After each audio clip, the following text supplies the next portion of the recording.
Good morning to all, welcome to home education.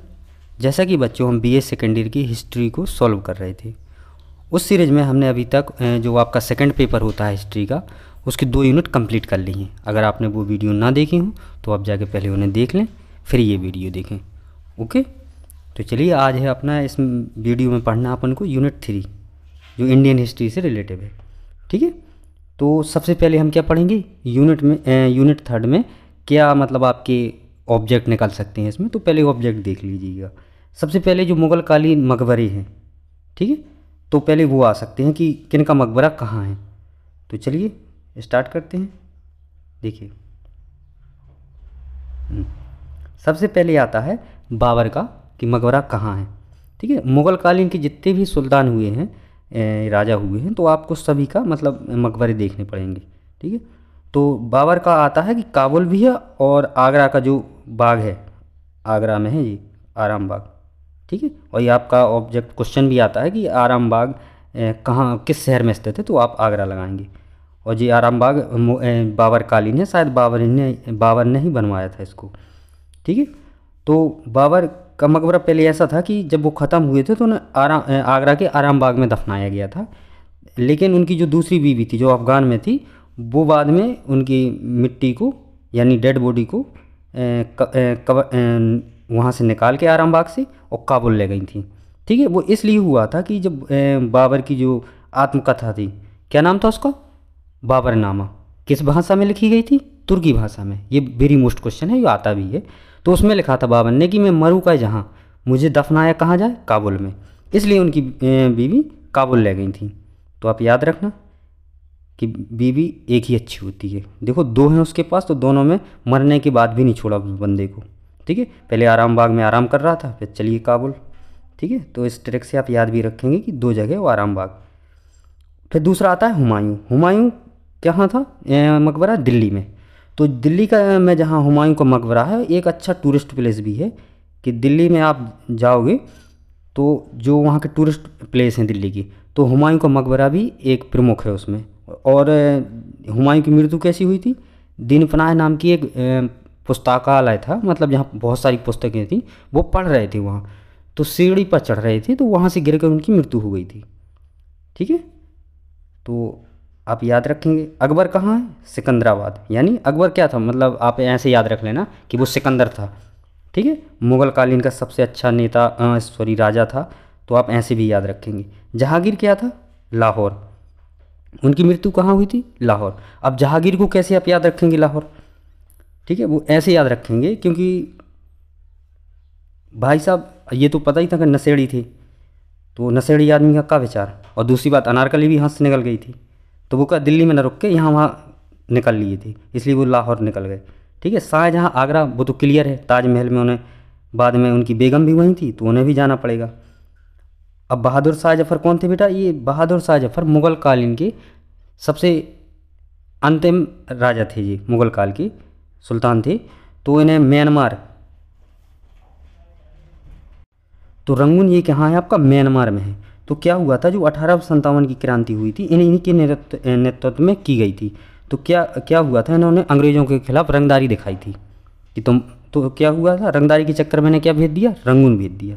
दूसरा जे अपन औरंगजेब छूट गया है, तो ये समझ लेना औरंगजेब क्या था, उनकी मैडम का मकबरा था दौलताबाद में। और कहते हैं ये दूसरा ताजमहल था। जब सासू माँ के लिए बनाया तो बहू भी तैयार हो गई कि हमारे लिए भी बनाओ, तो फिर औरंगजेब को क्या करना पड़ा, दूसरा ताजमहल बनवाना पड़ा। कहाँ, दौलताबाद में। तो फिर औरंगजेब कहाँ दफन होंगी, दौलताबाद में। ठीक है, और शेरशाह सूरी का सासाराम। ठीक है, आप ऐसा याद रखेंगे इनको। ठीक है, तो ये मकबरे क्या है, मोस्ट इसमें 5-6 स्टार लगा लीजिए, क्योंकि मुग़ल काल से अगर ऑब्जेक्ट बनेंगे तो या तो जो उनकी इमारतें हैं उससे क्वेश्चन आएगा, या फिर मकबरे से। लेकिन मकबरे से आप ये समझ लो 80% मकबरे से ही आंसर आते हैं। एक ऑब्जेक्ट आना ही आना है, तो आप ये समझ लें कि यह आपकी जो 5-6 लाइन, ये बाबर, काबुल, हुमायूं, अकबर, सिकंदराबाद जी लिखा हुआ, इसमें आपका 1 नंबर है, और वो भी ऑब्जेक्ट से। ठीक है, तो चलिए अगला क्वेश्चन देखिए। अगला क्वेश्चन है आपका अकबर की राजपूत नीति। ठीक है, अकबर की राजपूत नीति है। ठीक है। तो राजपूत नीति में सबसे पहले तो आपको पता है क्या है कि राजपूतों को उच्च पद पर प्रदान करना। ठीक है। उस समय क्या था कि राजपूत क्या होता है कि राजपूत क्या होते हैं, योद्धा होते हैं और एक ईमानदार भी होते हैं। ठीक है। और दूसरा बात क्या था कि इन्होंने अकबर ने राजपूतों से लड़कियों से शादी विवाह करना स्टार्ट कर दिया था। तो क्या होता था कि जब राजपूत की एक प्रथा होती है कि वो लड़कियों के यहाँ पानी तक नहीं पीते। ठीक है। और ये अकबर क्या बन गए थे उनसे शादी, तो या तो किसी के दामाद होंगे या फिर जीजा जी। तो जब वो उनके हाथ यहाँ का लड़की के हाथ का पानी तक नहीं पीते तो वो उनके साथ कभी दगाबाजी तो करना तो बहुत दूर की बात है। तो इससे क्या होता था अकबर को पूरा हिंदू समाज का यानी राजपूत समाज का जो दिल्ली के आसपास का क्षेत्र पूरा, उससे क्या मिलती थी, मदद। तो आंतरिक जो विद्रोह होते हैं वो ख़त्म हो जाते थे शादी करने से, और उच्च पदों के लिए अधिकारी भी मिल जाते थे। धार्मिक सोहरता की नीति अच्छी मिल जाती थी। राजपूत राजाओं का क्या मिल जाता, साथ मिल जाता है। राजपूत शक्ति का उपयोग भी कि आप चाहो उनकी जितनी सेना ले सको। ठीक है। और योग्यता के अनुसार उच्च पद। ठीक है। तो ये कुछ राजपूत की नीतियाँ थीं अकबर की। और दूसरी बात, अकबर के बारे में, राजपूतों के बारे में जितना अच्छा लिख सको आप, सीधा क्वेश्चन ये है यहाँ से, अगर आप कॉमन हेडिंग बनाना भी चाहो इस क्वेश्चन में, तो जितना भी अकबर और राजपूतों के बारे में अच्छा लिखना चाहो तो वो भी आप लिख सकते हो। ठीक है। चलिए, आपका अगला क्वेश्चन है, ये बेटा ऑब्जेक्ट आते हैं वो अकबर के कुछ बहुत अच्छे काम में ही हैं। ठीक है। ये दोनों प्रकार से आते हैं, क्वेश्चन में भी आ सकते हैं वो आपके ऑब्जेक्टिव, तो आप इन्हें भी देख लें। ठीक है। जैसे उनका दास प्रथा का अंत, कि दास बनाना बंद करिए। ठीक है। जजिया कर समाप्त कर दिया था। और फतेहपुर सीकरी की स्थापना और आगरा से फतेहपुर सीकरी की राजधानी स्थानांतरण 1571 था। क्या हुआ था, अकबर के संतान नहीं हो रही थी, तो उनके टाइम पे एक संत थे, शेख सलीम नहीं, उनका नाम था, तो वहाँ एक संत थे शेख सलीम चिश्ती। ठीक है। तो वो वहाँ गए थे, उन्होंने उनकी शरण में गए थे और कह रहे थे कि हमें संतान चाहिए। तो उनका मतलब वो रहते कहाँ थे शेख सलीम चिश्ती, फतेहपुर सीकरी में। तो अकबर वहीं रहने लगे थे, तो उनके राज प्रशासन कार्यों में दिक्कत जा रही थी, तो उन्होंने कुछ दिन के लिए आगरा से अपनी राजधानी स्थानांतरण कहाँ कर ली थी, फतेहपुर सीकरी। इसकी वजह से उन्होंने अपनी राजधानी स्थानांतरण कर ली। कब की थी, 1571 में। ठीक है। और साथ में ये भी याद रखना कि राजधानी लाहौर कब स्थानांतरण की थी अकबर ने, 1583 में। ठीक है। और इसी के साथ 1583 में, ठीक है, और एक और 1583 में एक डेट और याद आती है, इलाही संवत। और ठीक है, और दीन इलाही धर्म की स्थापना 1582 में। और दिलाही संवत का मतलब होता है एक सन, एक कैलेंडर टाइप का चलाया इन्होंने 1583 में। तो ये अकबर की कुछ स्पेशल डेट है जो आपके पेपर में ऑब्जेक्ट के रूप में पूछ सकती हैं। और जब आप अकबर का डिटेल लिख रहे होंगे वहाँ, तो ये भी लिख सकते हैं कि दास प्रथा का अंत उन्होंने कब किया, जजिया कर कब समाप्त किया। ये डेट है, कम से कम 15-16 डेट हैं जो अकबर के शासनकाल में प्रमुख थी। लेकिन उनमें से जो 6-7 और प्रमुख हैं जो मोस्ट हैं वो हमने आपको बता दी हैं। अगर टाइम मिले तो आप गूगल कर लें या बुक से निकाल के और भी पढ़ लें। ठीक है। चलिए, अकबर की कुछ धार्मिक नीतियाँ थीं। ठीक है। धार्मिक नीति का मतलब ये है बेटा, अगर आपने भक्ति आंदोलन पढ़ा हो कि एक धर्म को सही आडम्बरों से दूर रखें, बस वैसे ही धार्मिक नीतियाँ थी इसकी। ठीक है। जैसे, और राजा था तो राजा की दृष्टि से भी देखेगा कैसा, देखो हिंदू राजकुमारियों से विवाह करना, इसका मेन धार्मिक नीति है उसकी, ये भी एक है।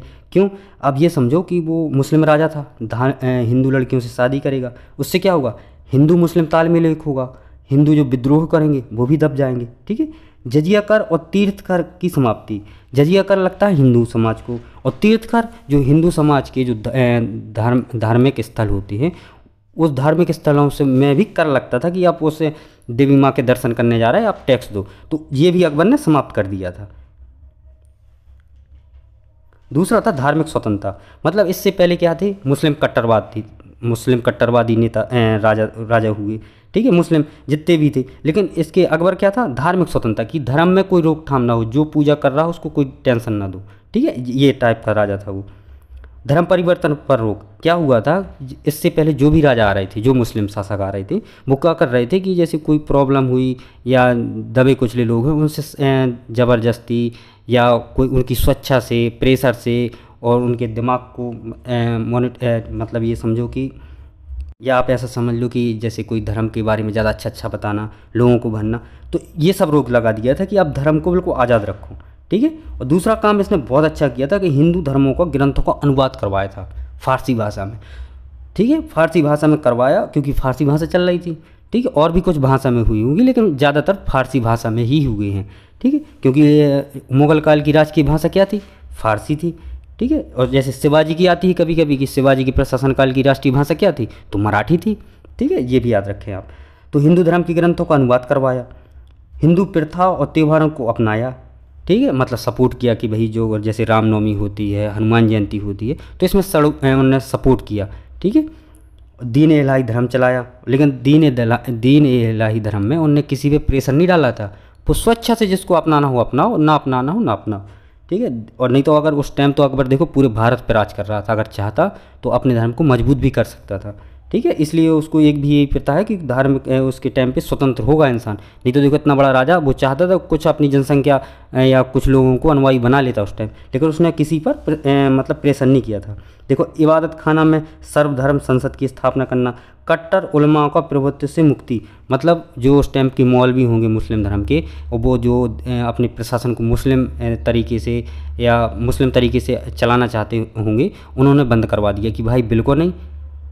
ये जो राजा महाराजा, ये सल्तनत जो मुग़ल सम्राट है, वो सभी के लिए एक है, सभी के लिए एक कानून होगा। कोई धार्मिक किसी पर धार्मिक प्रेशर नहीं होगा कि आप ऐसा करना ही होगा। उसने बिल्कुल हर तरीके से स्वतंत्रता दे रखी थी अकबर ने। ठीक है, आप ऐसा समझें। तो ये आपकी कॉमन हेडिंग है, और आपको कम से कम देखो 10 हेडिंग है, इसमें आप 5-6 भी लिखाएंगे तो आपका पर्याप्त हो जाएगा क्वेश्चन। ठीक है, इसके बाद आती है बेटा कि अकबर की ये धार्मिक नीति हो गई। इसके बाद आती है औरंगजेब की धार्मिक नीति और दक्षिण नीति।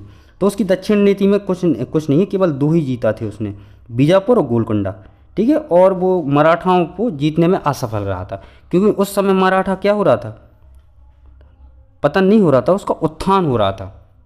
शिवाजी उस टाइम के उनके मराठा साम्राज्य के संस्थापक थे, और वो अपने मराठा साम्राज्य का क्या कर रहे थे? उत्थान कर रहे थे। ठीक है, और वो उन्होंने औरंगजेब से उनका प्रतिद्वंदी चलता रहा, लेकिन वो कभी हाथ नहीं आए। ठीक है, आप ये भी याद रखें। उसकी धार्मिक नीतियाँ कुछ अकबर से विपरीत थीं। किनकी? औरंगजेब की धार्मिक नीति उनकी क्या है? उनका कुछ ये था कि मंदिरों को तोड़ना। ठीक है, अब ये मत समझिएगा कि जो भी मंदिर मिले वो तोड़ डालना, ऐसा कुछ नहीं था। मतलब कुछ ऐसा था कि जैसे जो देखिए, ये था कि मंदिरों का तोड़ना, जैसे कोई युद्ध हो रहा है, युद्ध में मंदिर तोड़े हैं। ऐसा नहीं कि गजनी की तरह कि मंदिर देखा तोड़ दिया, ऐसा नहीं था। ठीक है, आप ऐसा याद रखेंगे। मूर्तियों को तोड़ना, हिंदू विरोधी नीतियों को सामान्य प्रवृत्ति, सरकारी नौकरी में हिंदुओं को हटाना। ठीक है, लेकिन ये भी था एक कि औरंगजेब पर सबसे ज़्यादा सेनापति कौन थे? हिंदू थे। मुग़ल काल में सबसे ज़्यादा सेना रखने वाला औरंगजेब ही था। ठीक है, और उसमें सबसे ज़्यादा हिंदुओं की संख्या थी। तो इतिहासकार हैं अपने हिसाब से लिखते थे। ठीक है, इतिहासकारों के चक्कर में कम पड़ा जाता है। भेदभावपूर्ण नीति, धर्म परिवर्तन करवाना। ठीक है, ये और जजिया कर शुरू, ये था आपका क्वेश्चन कि मुग़ल काल में औरंगजेब ने क्या किया था? जजिया कर की समाप्ति की थी, और औरंगजेब ने क्या की थी? जजिया कर के स्टार्ट किया था। और हिंदू प्रथाओं तथा त्योहारों को ना अपनाना, वो अपनाता नहीं था जिस तरीके से अकबर ने अपनाया हुआ था। हिंदू शिक्षण संस्थाओं का प्रतिबंध, धार्मिक स्वतंत्रता प्राप्त न होना, ये कुछ उसकी धार्मिक कट्टरता थी। ठीक है, धार्मिक नीतियों में थोड़ी मुस्लिम कट्टरता थी, कुछ नहीं थोड़ी ज़्यादा ही थी। ठीक है, और उसकी दक्षिण नीति में क्या है? 2 ही मोस्ट है कि 2 उसने बीजापुर पे कब्जा किया था, गोलकुंडा, और मराठाओं पे प्रयास चलता रहा लेकिन असफल रहा। मराठा साम्राज्य के संस्थापक कौन थे? शिवाजी थे। और आप इसको ऑब्जेक्ट में भी कोई याद रखना। ठीक है, कि मराठा साम्राज्य के संस्थापक कौन थे? देखिए, आपको हेडिंग दिख रही होगी जो नूरजहाँ। तो नूरजहाँ, चांदबाई, जीजाबाई, ये 3 महिला थीं जो मध्यकालीन युग में, और एक दुर्गावती। ठीक है, तो इन 4 महिलाओं का अपन एक अलग से वीडियो बनाएंगे और चारों को अलग अलग डिटेल में पढ़ लेंगे, क्योंकि इनसे रिलेटेड आते हैं लघु क्वेश्चन। ठीक है, तो लघु क्वेश्चन भी आपको देखना है। तो नूरजहाँ को क्या करेंगे? इसी के बाद था कि पढ़ाना था आपको, लेकिन क्या हुआ कि अपन क्या करते हैं कि लघु क्वेश्चन को एक अलग वीडियो बना लेंगे। ओके, तो चलिए शिवाजी के बारे में, इसके बारे में पढ़ते हैं। ठीक है। शिवाजी क्या थे, मराठा साम्राज्य के संस्थापक थे। उनकी माता का नाम जीजाबाई, पिता का नाम शाहजी भोसले थे। ठीक है, शाहजी भोसले ने 2 शादियाँ की हुई थी। शाहजी के गुरु कोणदेव थे और आध्यात्मिक क्षेत्र के गुरु रामदास थे।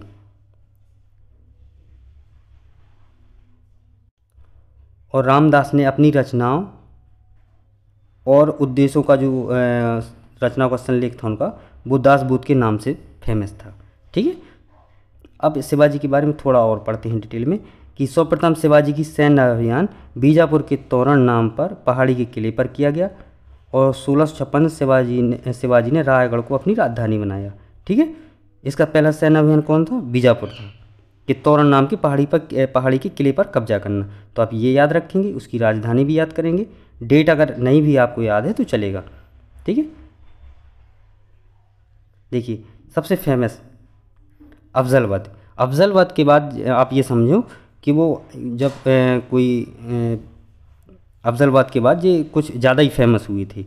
वो क्यों हुई थी, इसलिए कि 1656 में बीजापुर के सुल्तान के जो सेनापति थे अफजल खां, उनका वध कर दिया था। क्या हुआ था, बीजापुर के सुल्तान ने जब सुना इनके बारे में कि कोई शिवाजी हैं और उनका कुछ मतभेद भी हुआ था, तो उन्होंने कहा था जाइए उनको ख़त्म कर दीजिए। ठीक है, तो क्या हुआ था, अफजल खां इनको मानने आए थे, तो क्या किया था, शिवाजी ने इनके सेनापति को ही मार दिया। ठीक है, तो शिवाजी एक बहादुर चतुर राजा थे। ठीक है, और इनकी 2 लूटें बड़ी फेमस हैं। सूरत की 2, मतलब सूरत को कितने बार लूटा, 2 बार, एक बार 64 में और एक बार 1669 में। ठीक है, सूरत लूट है, और ये उस टाइम पे मुगल काल के अधीन थी ये सूरत। ठीक है, और सूरत एक अच्छा बिजनेस मतलब एक अच्छा व्यापारिक क्षेत्र था, तो उन्हें अच्छी आर्थिक हेल्प भी मिली होगी जब उन्होंने वहाँ लूट की होगी। और इनकी एक संधि आती है, पुरंदर संधि, 1665 में शिवाजी, ठीक है, शिवाजी और जय सिंह के बीच क्या हुआ था, औरंगजेब के शासनकाल में हुई थी। ठीक है, तो क्या हुआ, पुरंदर संधि सभी लोग शिवाजी और प्लस औरंगजेब ऑप्शन में आ जाता आपकी, तो आपको औरंगजेब नहीं लगाना है, आपको लगाना है जय सिंह। ठीक है, ठीक है, अब औरंगजेब का पढ़ना है आपको राजाभिषेक। तो इसकी 2 डेटें ये यहाँ 2 पॉइंट बनते हैं आपको कि इनका राजाभिषेक कब हुआ, तो 1674। कहाँ किया गया, रायगढ़ में। किसने किया, तो काशी के एक प्रसिद्ध पंडित थे, वो नाम क्या था उनका, गंगा भट्ट। गंगाधर नहीं लगा देना, गंगाधर कौन था, शक्तिमान था। यहाँ कौन है, गंगा भट्ट थे। ठीक है, तो आप दोनों पॉइंट याद रखना है। 3 पॉइंट निकलते हैं, कब हुआ था, कितने में हुआ था और किसने किया था। ठीक है, चलिए अगला है आपका कि एक बार क्या हुआ था, ये शिवाजी औरंगजेब की सेना के हाथ लग गए थे, तो उन्हें कहाँ कैद करवाया गया था, जयपुर भवन में, लेकिन वहाँ से भी भाग गए थे। ठीक है, और 1680 में क्या हुई थी, कि मृत्यु हो गई थी। शिवाजी की दरबारी भाषा मराठी थी, मराठा साम्राज्य की भाषा भी मराठी थी। ठीक है, और शिवाजी का जो मंत्रिमंडल था उसको क्या कहा जाता, अष्टप्रधान। ये आपकी ऑब्जेक्ट दृष्टि से बहुत मोस्ट है। ठीक है, अष्टप्रधान कहा जाता था। इन्होंने 2 कर लगाए अपने क्षेत्र में, कौन कौन, एक था आपका चौथ और एक था सरदेशमुखी। एक चौथ था, एक सरदेशमुखी।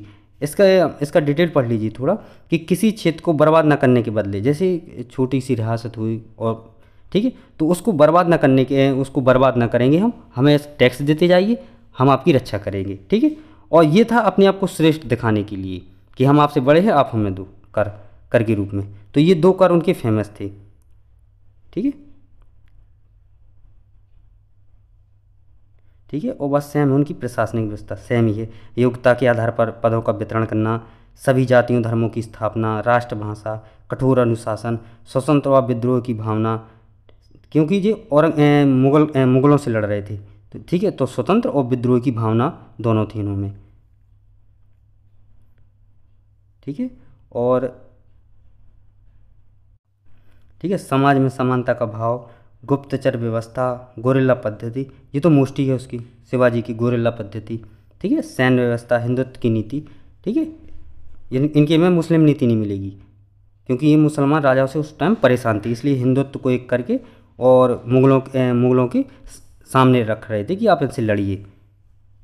ठीक है, और आपको एक क्वेश्चन बताया था जब हमने आपको मोस्टिंग वीडियो दिया था, तो उसमें बताया था कि नादिर शाह तैमूर लंका आक्रमण, ये 2 आक्रमण हुए थे और दोनों को अफवाह में लिखवाया था कि या तो नादिर शाह का आक्रमण आएगा या तो तैमूर लंका। तो वहाँ पर तुगलक वंश को ख़त्म किसने किया था? सॉरी, जब तुगलक वंश का अंत हो रहा था उस टाइम पे क्या हुआ था? तैमूर लंका आक्रमण हुआ था। और जब मुगल काल का पतन की ओर था तो उस टाइम पे क्या हुआ था? नादिर शाह का आक्रमण हुआ था। तो ये भी याद रखिए कि कौन सा आक्रमण किसके काल में हुआ है। ठीक है, ठीक है। तो नादिर शाह के बारे में पढ़ते हैं थोड़ा। ये ईरान का शासक था और 1739 में दिल्ली पर आक्रमण किया था। उस समय दिल्ली का शासक मोहम्मद शाह रंगीला था। ठीक है, रंगीला उनकी क्या थी? एक पदवी थी, नहीं तो उनका असली नाम था मोहम्मद शाह। तो मोहम्मद शाह रंगीला था।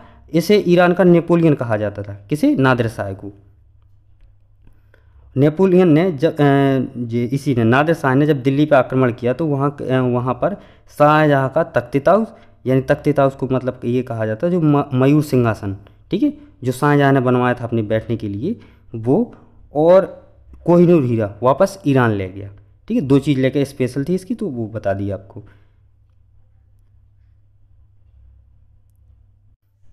ठीक है, नादिर शाह। तो नादिर शाह का पढ़ना महत्वाकांक्षी। नादिर शाह ने भारत पर आक्रमण क्यों किया, क्या रीज़न थे? ठीक है, जो अगर नादिर शाह के बारे में आता है तो आपको केवल यही लिखना है। ठीक है, पहली बात तो महत्वाकांक्षी था वो, और मेन रीज़न क्या था? वो आक्रमण का रीज़न ये था, अफगान भगवानों को शरण दी थी। किसने? मोहम्मद शाह ने।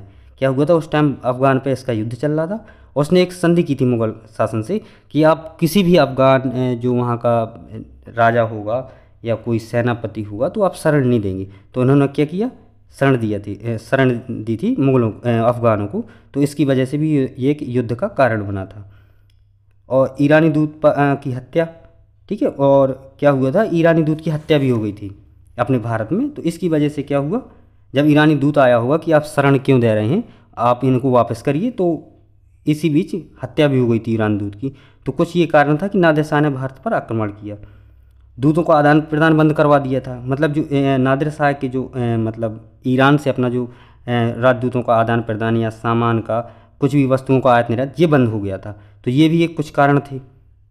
ठीक है, धन लूटने की इच्छा, हर आक्रमणकारी का, नादिर शाह का मुगल साम्राज्य की दुर्बलता, और नादिर शाह को आमंत्रण। ठीक है, ये कुछ कारण थे।